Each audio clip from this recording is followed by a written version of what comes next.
Welcome to Value Gene Insight Conversations.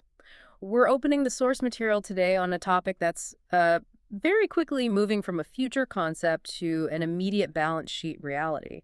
And that's the intersection of advanced humanoid robotics and the food manufacturing sector. That's right. Our deep dive is analyzing sources that really underscore a critical strategic point for the industry.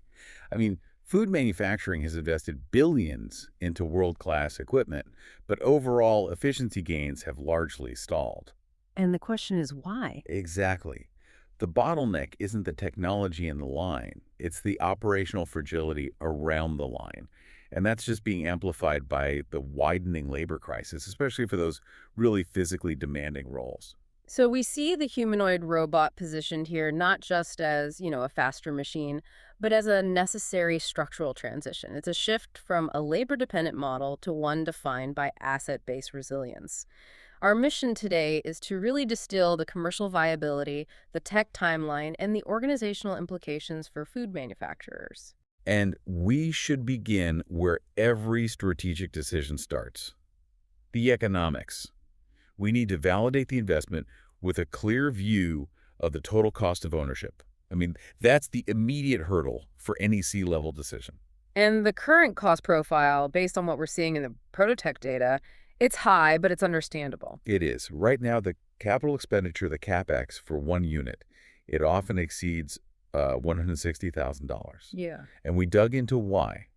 It's anchored in highly specialized bespoke actuation. We're talking about Something like 28 to 40 custom joints per unit. exactly. They just haven't hit the economies of scale you see in, say, automotive production. Um, And what's maybe more interesting is the software side. The non-material integration layer. That's a massive 30 to 40% of the total cost. but the source material is very clear. This is transient. There's a scaling inflection point coming. As the industry moves into high-volume production, that target mature CapEx is projected to drop sharply, down to around $50,000 a unit. And when we look at the early mass deployment phase, the full annualized burden, that's the CapEx plus OpEx, we find that TCO settles at a highly competitive $25,000 to $46,000 per unit per year. And this is the critical juncture for the food industry. You have to compare this TCO directly against human labor. In the domestic sector, the fully burdened cost of a human worker, wages, benefits, overhead, is easily $80,000 or more. So even taking the high end of that TCO, let's say 46,000, you're immediately looking at roughly a 50% discount. This isn't just marginal savings, it's a mandatory pivot, especially when you factor in the high costs of absenteeism and turnover. Precisely. And the equation gets even better because of what the sources call the labor multiplier. So it's not a simple one-for-one substitution. Not at all. Uh-huh. Because these assets are designed for continuous, multi-shift operation, a single unit effectively displaces between 1.5 and 2.2 human equivalents. This idea of labor arbitrage is just extremely powerful here. Wait, if the TCO is 46,000 and it displaces over 2 humans, why are the payback figures not even faster? They quote 18 to 22 months initially. That's a sharp point. That initial delay, the 18 to 22 months, it accounts for those high prototype costs and the complexity of initial integration. But the curve bends quickly. As the hardware commoditizes and the autonomy stabilizes, that payback accelerates. Down to what? We see figures suggesting it drops to between 7 and 10 months. Once you reach that mature state, the economics are Oh, well, they're settled. irresistible. Okay, so the economic case is clearly settled. If the balance sheet is sold, the next question becomes, when can we trust it? We need to analyze the technology trajectory to understand when we get scaled reliability in a food manufacturing environment. And we've identified 4 critical engineering efforts that are defining near-term readiness. These are the hurdles right now. First is energy efficiency. That's existential. It determines workable hours per cycle. Second, continuous operation. You need sustained output without thermal shutdowns. Right. And third is onboard decision-making, so it can act safely even if it loses Wi-Fi for a moment. And fourth, and this is maybe the most crucial for our sector, is dexterity and precision. The ability to handle variable, fragile objects, think Right. raw produce or flexible packaging, it's a huge challenge. The standard maturity timeline suggests this is a long journey. 2026 to 2030 is experimentation. In 2030 to 2035 is the pivotal shift where the tech becomes commercially viable. And true, widespread scalability, including that complex dexterity, Yep. that's usually projected for 2035 to 2040. However, our sources objectively analyze the potential for this to accelerate substantially. They suggest broad adoption could be pulled forward to around 6 years if 3 external forces strengthen, and we believe they are. This is factual assessment of the environment. Let's detail those forces. First is capital intensity. We are seeing capital markets underwriting this at an unprecedented rate. The data for 2025 alone, it shows VC investment hitting $5 billion. The combined enterprise value of key players is $76 billion. Capital is solving problems at speed. The second force is AI-native R&D. Advances in generative AI are compressing development cycles. Previously, you had these long, expensive physical prototyping loops. Now, AI allows for rapid simulation and iteration. It shortens the time between failure and fix. Exactly. It just pulls industrial readiness forward dramatically. And finally, there's spillover learning, the leverage from adjacent tech stacks. Right. Think of how mobile phones drove down the cost of sensors and batteries. Humanoids aren't starting from scratch. They're benefiting from all that progress. The convergence of these fields makes the robot's progress nonlinear. Which brings us to the operational reality. Adoption won't be a sudden switch. It's going to be a carefully managed ladder. We need a way to map a plant's readiness to specific factory activities. And here's where it gets interesting. The earliest successes will come where work is naturally structured, standardized, and, well, low in exceptions. The toughest wins will be in messy materials, strict allergen control, and high care zones. So based on this, we anticipate 3 major transformation waves.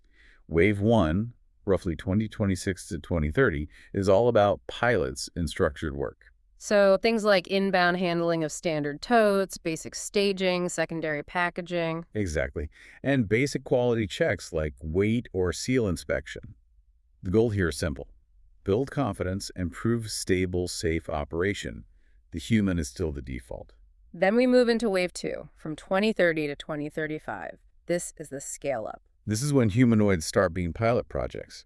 They integrate into the plant's core operating system. So the scope expands to more exception-prone tasks, advanced inbound batching, primary packaging. Right. And Wave 2 holds a key strategic insight. The robot's performance ceiling here is often set not by its AI, but by the plant's own process clarity. You mean things like inconsistent labels or ambiguous material locations? Precisely. If those things aren't clean, the robot will require constant human babysitting. Wave 2 forces operational standardization. And finally, we get to Wave 3, starting 2035 and beyond. This is tackling the hardest work. This covers the truly advanced activities: deep cleaning, allergen washes, reactive maintenance, complex quality decisions. It requires the full combination of dexterity, food-safe design, and advanced judgment. So to summarize the operational view, there's a strategic asymmetry here. The plants that extract value earliest are those that make the work legible for the robot today. So it's about having audited processes and clean interfaces already in place. Yes, the humanoid era will reward existing operational maturity long before it rewards sheer technological ambition. So what does this all mean for us today? Readiness is about more than just having the capital. We need to focus on the organizational and process foundations right now. And we have to start with process readiness. We know automation is a magnifying glass. It magnifies strengths, but it also magnifies weaknesses. So for Wave 1, this means auditing key manufacturing processes, updating your SOPs beyond those static manuals. And for Wave 2, as you said, process readiness demands harmonization across lines. You can't have shared robot programming if every line has different undocumented rules. Next, we have to address people readiness. The sources are unanimous on this. The biggest risk is social friction, not technical failure. So this is about governance, not just a messaging campaign. It is. The human role shifts from doing and supervising to governing and intervening. Humans move into roles focused on quality governance, reliability engineering, and fleet operations from a control center. So a core discipline shift needs to happen immediately. Stop planning in headcount. Start planning in roles which will grow, change, or shrink. And an actionable step from the sources is to formalize a robotics guild with direct floor representation. This isn't just a committee, it's a body with real authority. Finally, we have to look at technological readiness. These robots need a sophisticated digital backbone. Even in early stages, you need dependable, site-wide connectivity and clean links into your core planning systems. And by wave 2 and 3, this evolves into needing advanced fleet oversight tools. A quality hold or a schedule change has to be communicated consistently across all automated assets. The sources confirm it. Humanoid robots mark a structural, necessary transition, moving us toward asset-based resilience and providing a permanent answer to the labor crisis. And the risk, really, lies squarely in organizational inaction.